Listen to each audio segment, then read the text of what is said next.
to request all of the guests to please be seated. And please remember that to turn off all your pagers, so we'll turn them to vibrate mode. For the duration of this flight, there will be no smoking on this flight either. So please remember that anyone seated in an emergency exit aisle who does not desire to conform to the to help with that, please get out now. And lastly, in the event of a water landing, good luck to us all.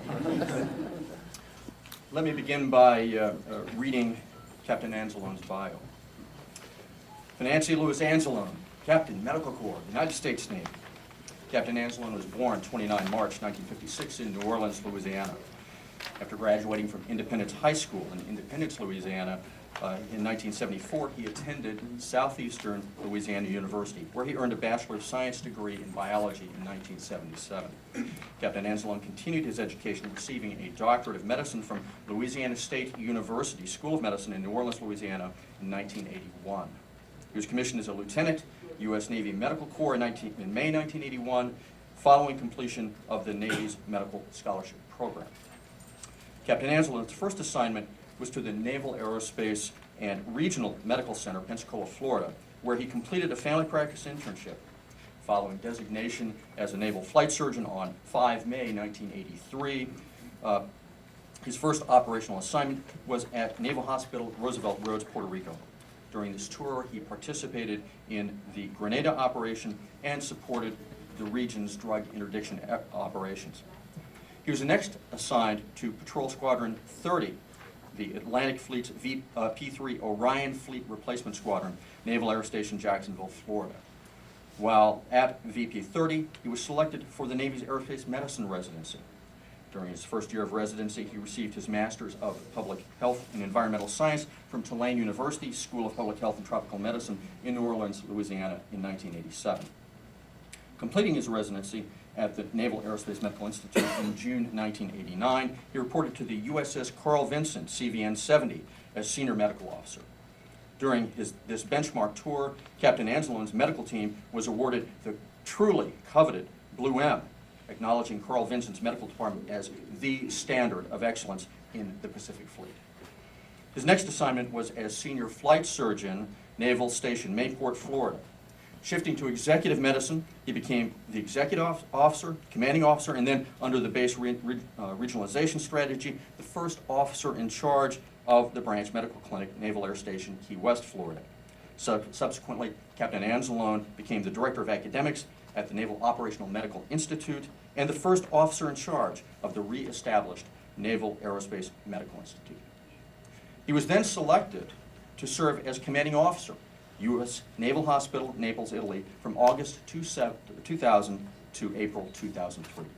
Captain Anzalone is currently the Director of Medical Resources, Plans and Policy, Chief of Naval Operations, N931. Captain Anzalone's military medicine schools and courses attended include Tropical Medicine and Jungle Survival, Gorgas Memorial Medical Center, Panama City, Panama, Hyperbaric Medicine, Radiation Health, Medical Effects of Nuclear Weapons, Medical Management of Chemical Casualties, Laser and Microwave Injury, the Strategic Medical Readiness and Contingency Course, and many other executive courses.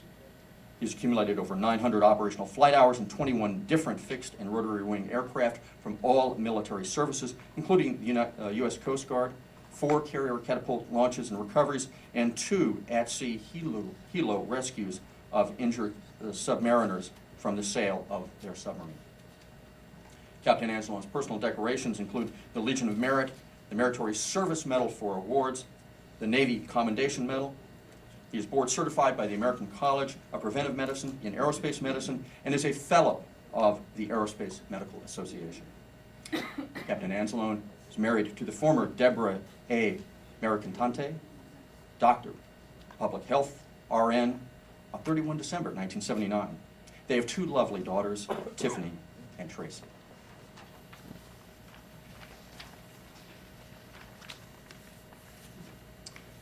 Good morning, ladies and gentlemen, distinguished flag officers, family, and friends. Welcome to the retirement ceremony for Captain Fanancy L. Anzalone, Medical Corps, United States Navy. I'm Captain Jim Duvall, and it is my privilege to serve as your Master of Ceremonies today.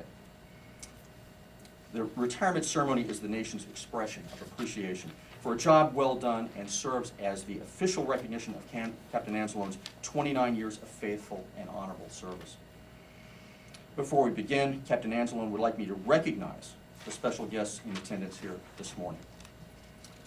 I must state, unfortunately, Vice Admiral Donald Arthur is not able to attend, but Vice Admiral Arthur's wife is here in attendance. Thank you. Dr. Fanancy Anzalone. Dr. Fanancy Anzalone, Nancy's father. Phyllis Anzalone and her husband, Jeff Johnson. And HMC Tony Rock and his wife, Elaine. So welcome to you all. Captain Anzalone and his family sincerely appreciate you taking the time to attend today's ceremony.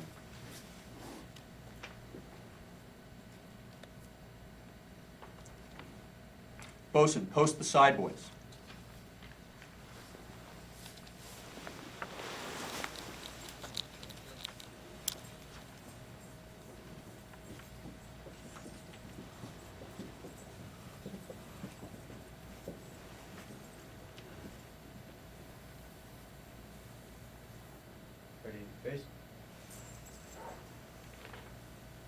Will the guests please rise for the arrival of the official party and remain standing for the presentation of colors, the national anthem, and the invocation.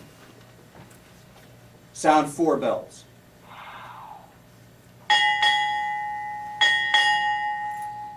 Director, Medical Resources, Plans and Policy, arriving.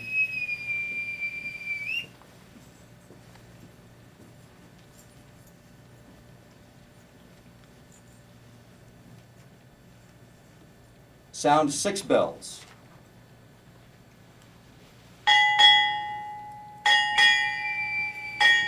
Deputy Director for Naval Medicine, arriving.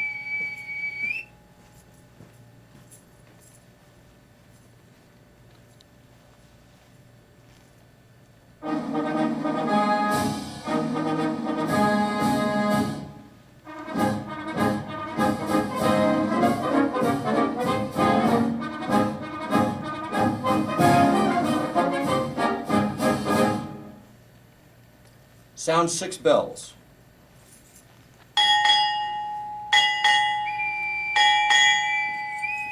Rear Admiral, U.S. Navy, retired, arriving.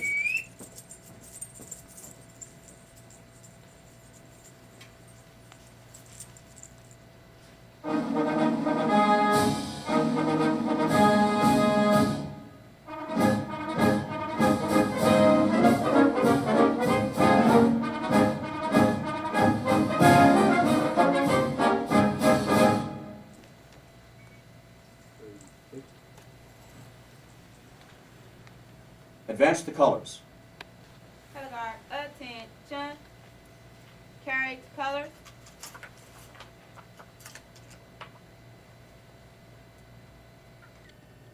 Forward, march.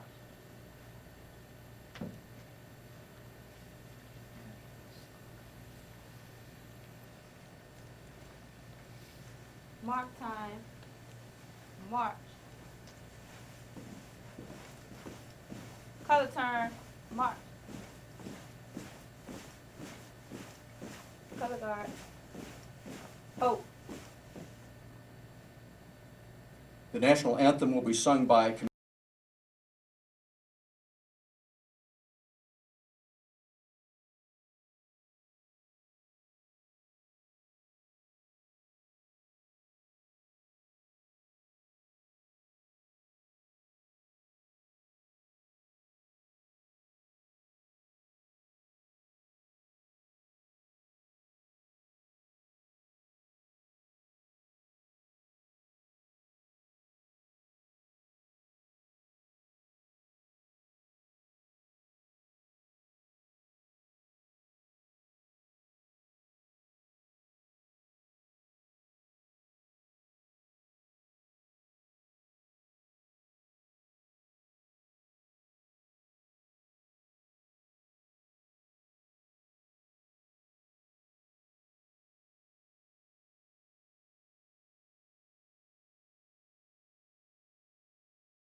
of the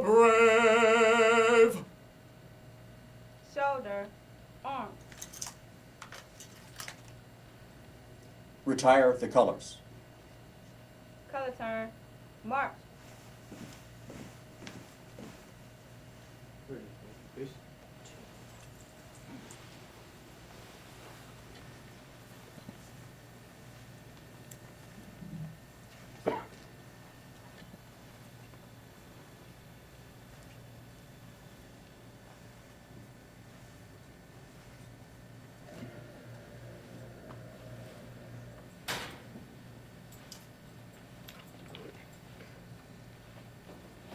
Side boys, post.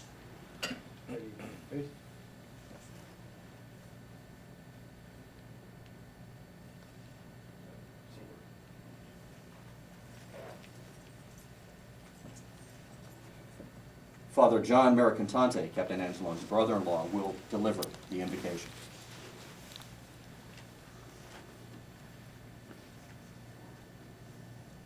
Dearest Lord, each life is brought about by another, each coincidence your plan, each person for another has long been in your hand.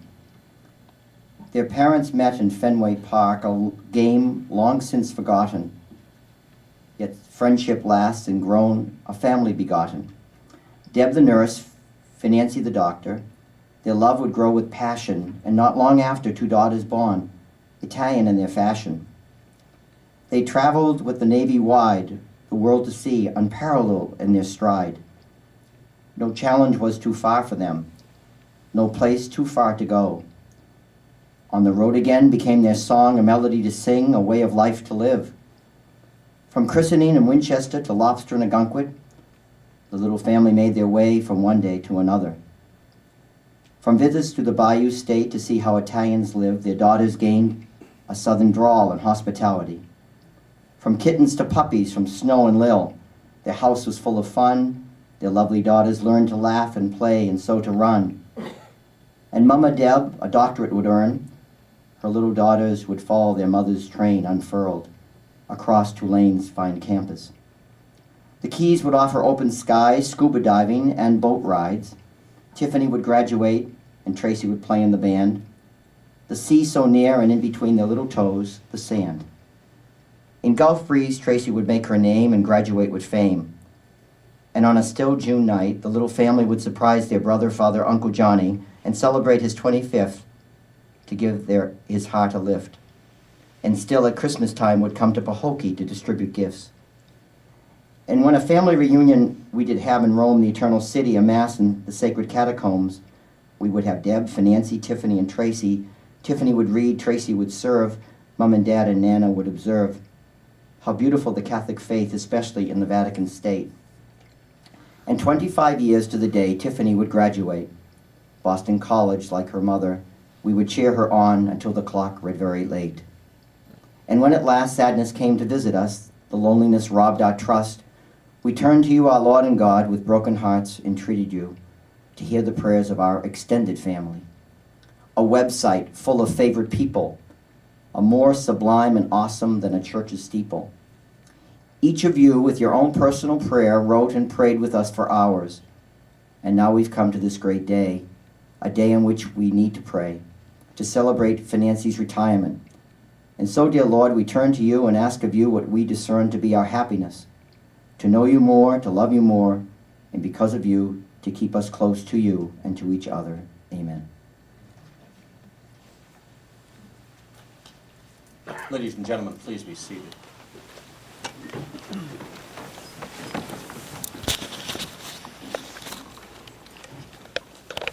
As the Master of Ceremonies, this is the part of our ceremony today which I get to say a few personal remarks myself, and generally, this is known as payback time. Now, Fanancy was kind enough to do me the honor of being the Master of Ceremonies at my retirement ceremony, and always eternally grateful. So it is really my privilege and true honor to be here today and to actually have the opportunity to put on the nation's cloth again for a few hours to be part of this ceremony. Let me state really, Fanancy's had a remarkable career, and I think it can probably be summed up by a variety of things. A lot of successes and triumphs and that sort of thing, but a lot of sort of unscheduled things, which also brings me to the program today. If we don't entirely stick with the program that's printed here, please excuse any unscheduled course corrections from this printed document. And in many ways, that is the course of Fanancy's career, but for that matter, in most of our careers as well. So I would bring up a couple of things I thought are really important to note in terms of Fanancy's history. First off, please note, if you look at his bio, that he left for medical school after only 3 years in college, and which brings me to one question. How'd that happen? Don't know, okay, all right. Okay, well, and also, Fanancy's stories are both to be believed, and now, Fanancy's full of stories about adventures and things he's done. His academic matriculation of about 7 years, including college and medical school, includes, by my count, 11 spring breaks and 15 Mardi Gras. And so again, I ask you, how do you do that? But I will note that Fanancy, love him, he decided that he finally had to get an education and decided to go to my alma mater, Tulane, to get his master's in public health. And he had Deb enroll with him as well, and I think that was probably for note-taking and test-taking and a few things like that, which we probably don't want to get into here. And I think we can certainly say that that has resulted in a very distinguished academic career for Deb. Yes, congratulations. So, Fanancy's well known wherever he goes, and recently he visited New Orleans again, and he was actually met by an armed National Guards in a Humvee, telling him he couldn't go any further into that section of New Orleans. The funny thing, this was before Katrina, so again, the man is amazing. So Fanancy's always fun, but the sort of fun that is kind of like a trip to Tijuana, because you're always wondering, am I going to end up in jail because of this?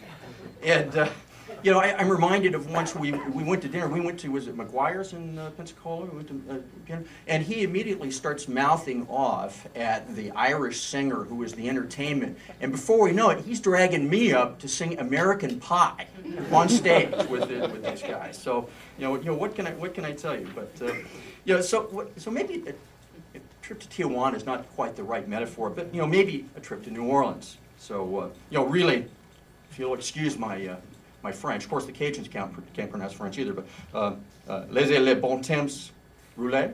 Let the good times roll. Absolutely. So, indeed, let the good times roll. The Big Easy's coming to Miami. So I'd like to end with a couple of things. First off, some tips for your retirement. First off, don't plan on growing a ponytail. Okay? You've got friends that are going to want to retire and want you in their ceremonies. Okay? Okay. Second, don't get rid of your old uniforms, okay? It's cheaper, okay, to keep them. Third, don't outgrow your uniforms that you may have to, oh, you've already done that. I'm sorry. I'm so sorry. So as you move on to your career at American Airlines, you just know that in some ways it'll be no different than being in the Navy, okay? For example, at the Aerospace Medical Association at the XCOM meeting yesterday, your new boss at American has 4 or 5 position papers that are due by May. Okay, expect incoming, brother. Okay? And also, remember, in my job, I am flying a lot, and I do have a choice of which airline I want to fly. So I think a little respect and consideration is in order. I'm thinking maybe 4 bells every time I board and deplane. Okay, can you arrange that? Can you make that happen? All right, got it. Okay. Anyway, but you will move forward and in your new career and actually truly getting back to our common roots of aerospace medicine, you will be helping to sort out some of the challenges in that particular field. And the one that comes to mind is this. When the plane lands and the intercom blares, flight attendants prepare for arrival and cross-check, followed by 1L, 1R, 2L, 2R. Can you help us with that? What does that mean? And also, we've arrived already. Why are we preparing? And lastly, why do they care that we're here? So, and if you can answer those aeromedical questions, that would be great. But again, truly a remarkable career, remarkable man, and a remarkable family. So, ladies and gentlemen, it gives me great pleasure to introduce our officiating officer, Rear Admiral Dennis Woofter, Dental Corps, United States Navy, Deputy Director for Naval Medicine.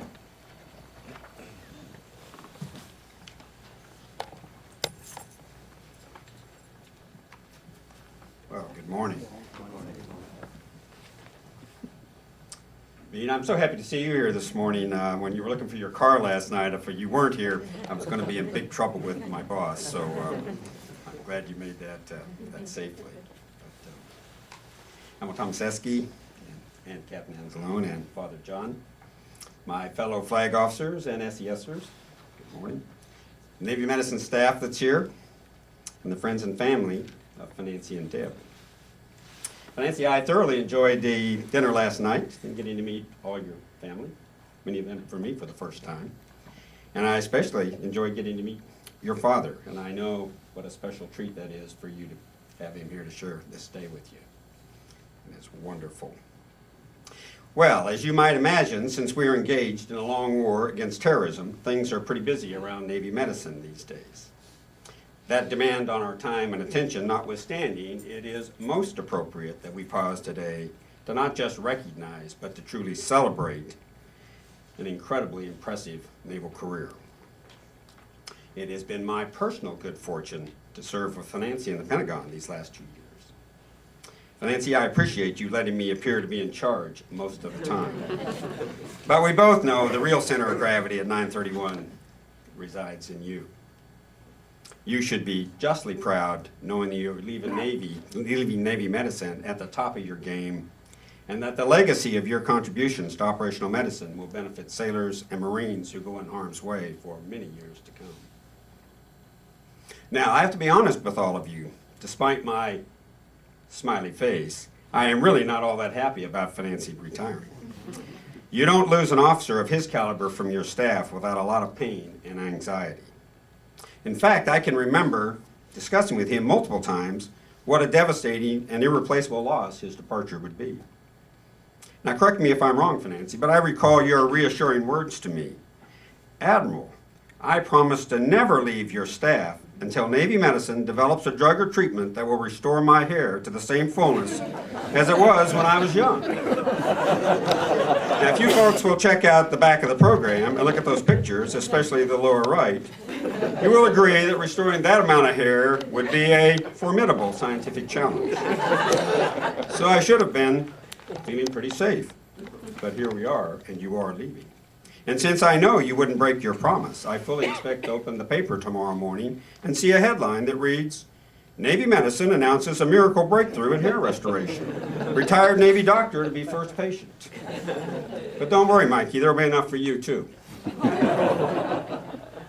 Kidding aside, Fanancy, Navy medicine has been truly blessed by your passion for excellence in aerospace medicine and your unwavering commitment to serving your country throughout your outstanding 29-year naval career.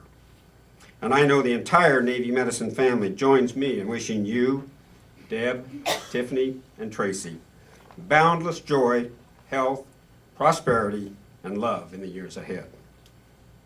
Now, when we were planning today's ceremony, I asked Fanancy who he would like to have as a guest speaker. So in light of his extensive aviation and aerospace medicine background, what we call in the Navy the brown shoe Navy, the aviation side, his